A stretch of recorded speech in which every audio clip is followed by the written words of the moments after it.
Asinchira yobi mumuwaziri w'uburende Dr. Fred Matiang'I ni gobona nyarega kubanekeria abakenya buna ensemo ya serikali n'ensemo y'uburendi tebwati meroberi jogo chugoturubania obochori obonebore bosio Matiang'I kaukwana n'abariki amangane ya kaunti ya Nairobi ni garokana komochia omukonyumure wense William Ruto asogolende Matiang'I anyara kagotea buna ni gobore dobe boko chikobekwa edikana kya obochori mokorubore asinchira yobwasio lwanchira ya konde wense goteyo omulike itobene Brighton Makori noroboti rwa senchira yobwekirano Omuwasiri buborendi boime Dr. Fred Matiang'I nigo bona nyarega kwenekeria abakenya bone serikali tebwati merobirende yonsio wesonani asobochori bolebosio kaukwana litiko rero nabaliki bamangana se county ya Nairobi anekero arorekana komomochi oyokurikero kyoburayi bwenze weterekia makia UDA boigoro mokonyi bomurayi bwenze Dr. William Ruto nigo bono Matiang'I atebrune serikali erotera swanani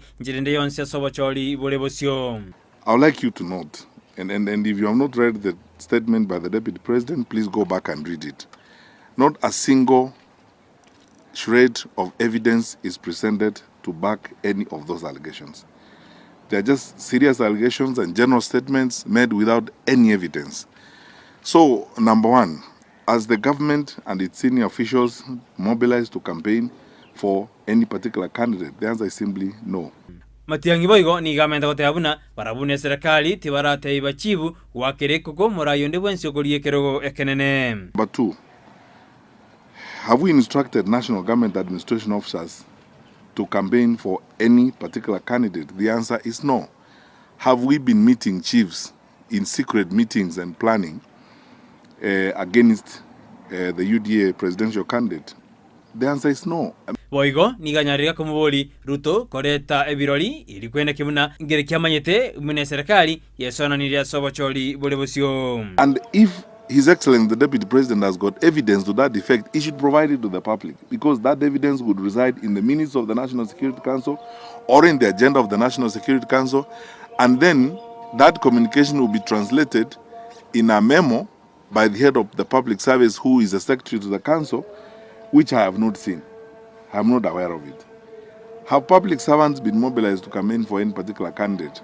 The answer is no.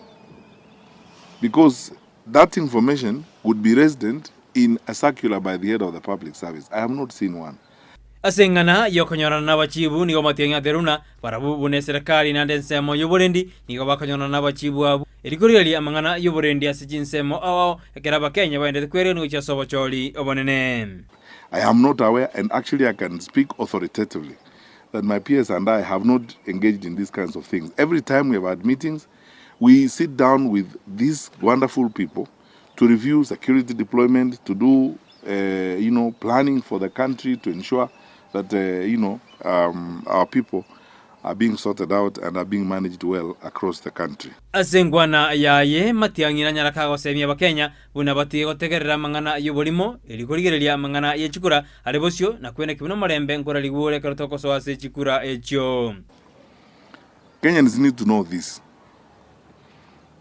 The government has not mobilized any public servants to campaign for anybody, period. Chiefs and assistant chiefs have not been mobilized or instructed to campaign for anyone, period.